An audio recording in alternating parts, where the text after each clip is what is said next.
দেখুন বন্ধুরা, এই যে ফ্লাওয়ার বাস্কেটটা বানানোর জন্য এই যে 6টা ওয়্যার কাট করে নিয়েছি লাইট পিঙ্ক কালারের।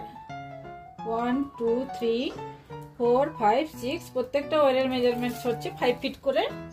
এবারে নটস বানিয়ে নিব। বেসিক নট দুটো ওয়্যারকে নিয়ে এভাবে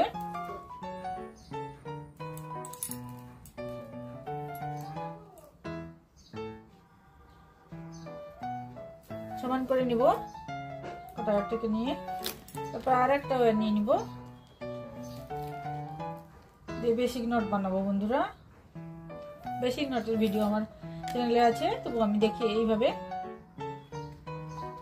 ফোল্ড করে লুপ মতো বানিয়ে নিতে হবে একটা কাটা ওয়্যারকে নিয়ে সমান করে। তারপরে এই যে সমান করে আর একটা ওয়্যারকে এইভাবে উপর দিক দিয়ে, লুপের উপর দিক দিয়ে এটাকে এইভাবে নিতে হবে। তারপরে এই যে নিচের ওয়্যারটা কাটা ওয়্যারটাকে নিয়ে